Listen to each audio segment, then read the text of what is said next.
മനുഷ്യന് അപ്രാപ്യമല്ലാത്ത കാര്യങ്ങൾ വളരെ അപൂർവമാണ് എന്നാണ്.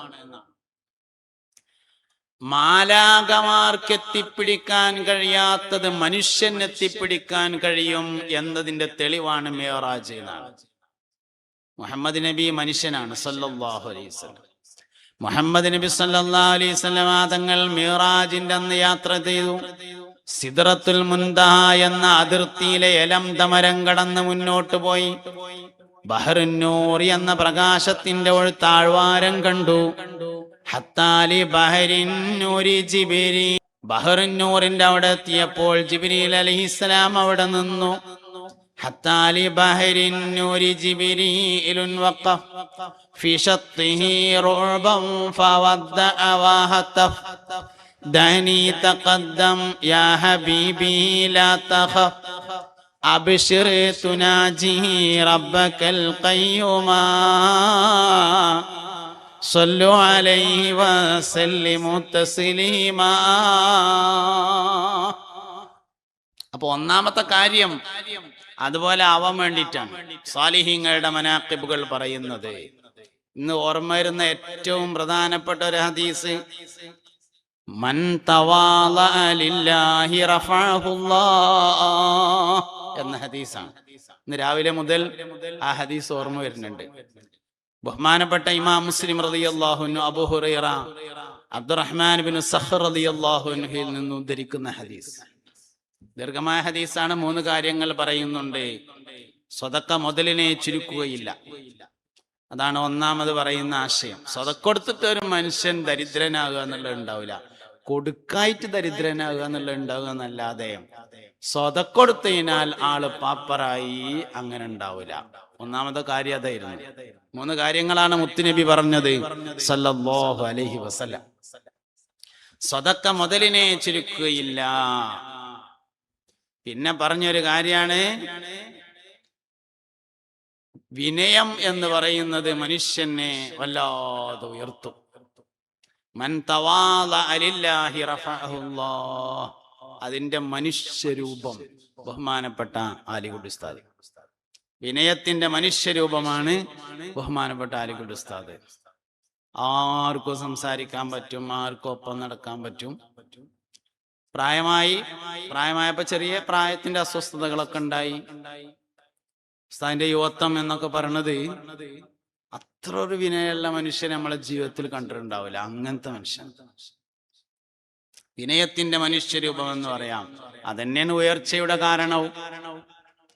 മുമ്പ് ഞാന് ഒരിക്കൽ പറയണ്ടായി, 20ാമത്തെ വയസ്സിൽ ജന്മനാട്ടിൽ ഖത്തീബും ഖാദിയുമായി. അങ്ങനെയൊക്കെ ഉസ്താദിനെ കണ്ടപ്പോ ഉസ്താദ് ഞാൻ അങ്ങനെ പറയലുണ്ട്, 20ാമത്തെ വയസ്സിൽ ജന്മനാട്ടിൽ ഖാദിയും ഖത്തീബുമായി എന്ന് പറയലുണ്ട് എന്ന് പറഞ്ഞു. അത് ഔദ്യോഗികമാണ്, അനൗദ്യോഗികം 17ാമത്തെ വയസ്സിലാണ്. ഔദ്യോഗികം 20ാമത്തെ വയസ്സിലാണ്, അനൗദ്യോഗികമായിട്ട് 17ാമത്തെ വയസ്സ് മുതൽ ജന്മനാട്ടിൽ. ഈ ജന്മനാട്ടിൽ എന്നുള്ളടത്ത് അടിയിലൊരു വരടുണ്ടാണ്. ശരിക്കും കാലിന്റെ അടിയത്തെ മണ്ണ് പോയിട്ട് പിന്നെ തലന്റെ മേലെ കുറെ മണ്ണുണ്ടായിട്ട് എന്താ കാര്യം എന്നുള്ളത്. ജന്മനാട്ടിൽ 17ാമത്തെ വയസ്സ് മുതൽ ഖത്തീബും, 20ാമത്തെ വയസ്സ് മുതൽ ഔദ്യോഗികമായി ഖാദിയും, മരിക്കോൾ അങ്ങനെ തന്നെ എന്നതാണ് ഷെയ്ഖുൽ ജാമിഅ സമസ്ത കേരള ജമിയത്തുൽ ഉലമയുടെ general secretary professor K Alikutty Musliyar എന്ന നമ്മുടെ ഉസ്താദ്. അല്ലാഹു ദർജ ഉയർത്തി കൊടുക്കട്ടെ.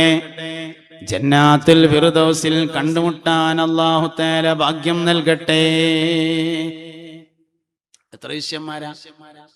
ഒരു മനുഷ്യൻ മരണപ്പെട്ടിട്ട് ആ മനുഷ്യനെ കുറിച്ച് ആളുകൾ നല്ലത് പറയുക എന്നത് അള്ളാഹുവിന്റെ അടുക്കൽ ആ മനുഷ്യൻ സ്വീകാര്യനാണ് എന്നതിന്റെ തെളിവാകുന്നു എന്നതാണ്. ആർക്കെങ്കിലും നല്ലതല്ലാത്ത മറ്റെന്തെങ്കിലും പറയാനുണ്ടോ എന്നതാണ് പ്രശ്നം. ഒന്നും പറയല്ല, നല്ലതല്ലാത്തവർ ഒന്നും പറയാനുണ്ടാവില്ല എന്നതാണ്. എല്ലാവരിൽ നിന്നും ബഹുമാനപ്പെട്ട ആലിക്കുട്ടി ഉസ്താദിനെ പ്രത്യേകമാക്കുന്ന ഘടകം നല്ല ഇസ്സത്തുള്ള മനുഷ്യൻ, നന്നായി വസ്ത്രം ധരിക്കും. ഞാൻ അങ്ങനെ വസ്ത്രം ധരിക്കുന്ന വേറൊരാളെ പിന്നെ കണ്ടത് അസ്ഹരി തങ്ങൾ പാപ്പാനാണ്. നന്നായി വസ്ത്രം ധരിക്കും. രോഗത്തിൽ കിടക്കുന്ന സമയത്തും രാവിലെ എഴുന്നേറ്റ് കുളിച്ച് നല്ല ഡ്രസ്സ് മാറ്റി തലപ്പാവ് ധരിച്ച് കോട്ടൊക്കെ ഇട്ടിട്ടാണ് പെരയിലിരിക്കുക. അസീർ തങ്ങൾ പാപ്പ അങ്ങനെ നന്നായി വസ്ത്രം ധരിക്കുന്ന. അക്കാലത്ത് അങ്ങനത്തെ തലയെക്കെട്ട് ആലിവുഡ് സൈനുള്ളവരായിരിക്കില്ല. അന്ന് മറ്റുള്ള ആലിമീങ്ങളുടെ ഒക്കെ കെട്ട് മോശാക്കാൻ വേണ്ടി പറയല്ല, മറ്റുള്ള ആളുകളുടെ ഒക്കെ കെട്ട് വേറെ കെട്ട്. അങ്ങനെ മനോഹരമായ ഒരു കെട്ട് അക്കാലത്ത് ആലിഗുഡിസ്ഥാന് മാത്രമേ ഉള്ളൂ. പിന്നെ പല നിലക്കുള്ള തലകെട്ടുകളൊക്കെ വന്നിട്ടുണ്ടെങ്കിലും അന്നത് ആലിഗുഡിസ്ഥാന് മാത്രം അവകാശപ്പെട്ടതാണ്. മനോഹരമായ വാലോടുകൂടിയുള്ള ഗരിമയുള്ള ആ തലപ്പാവ്. ഈ മനുഷ്യന്മാർക്ക് ചില ഇസ്സത്തുകളുണ്ട്, സിയ്യ് അതിൽ വളരെ പ്രധാനമാണ്. ഓരോ മനുഷ്യനും ആ മനുഷ്യനോടനുസരിച്ച സിയ്യ് വേഷം സ്വീകരിക്കുക എന്നത് വളരെ പ്രധാനപ്പെട്ട കാര്യമാണ്. അതിൽ വളരെ സൂക്ഷ്മത പാലിച്ചിരുന്നു ഉസ്താദ്. അല്ലാഹു ദർജ ഉയർത്തട്ടെ. അൽ ഫാത്തിഹ. അഊദു ബില്ലാഹി മിനശ് ശൈത്വാനിർ റജീം. ബിസ്മില്ലാഹിർ റഹ്മാനിർ റഹീം. അൽഹംദുലില്ലാഹി റബ്ബിൽ ആലമീൻ അർറഹ്മാനിർ റഹീം മാലികി യൗമിദ്ദീൻ إياك نعبد وإياك نستعين اهدنا الصراط المستقيم صراط الذين أنعمت عليهم غير المغضوب عليهم ولا الضالين آمين. തിബി തങ്ങൾ പാപ്പാനെ പറ്റിയിട്ടാണ് നമ്മൾ പറഞ്ഞുകൊണ്ടിരിക്കുന്നത്. സാലിഹ്യങ്ങളുടെ മത് പറയുന്നത്, സാലിഹ്യങ്ങളുടെ മനാഖിബ് പറയുന്നത് ഒന്ന് അതേമാതിരി ആവാനാണ്. വിനയം ഞമ്മക്കും ഉണ്ടാക്കാനൊക്കെ പറ്റും. അത് കൈയെടുത്ത് വാങ്ങേണ്ട സാധനമൊന്നുമല്ല, നമുക്ക് ഉണ്ടാക്കാൻ പറ്റിയ തന്നെയാണ്. സിയാദത്ത് വാങ്ങാൻ കിട്ടൂല, സയ്യിദാവുക എന്നത് വാങ്ങാൻ കിട്ടൂല. ആലിമാവുക, ആബിദാവുക, ദ്വാക്കിജാബത്തുള്ള ആളാവുക, ഇതൊക്കെ മനുഷ്യനെ അധ്വാനിച്ചാൽ നേടാം.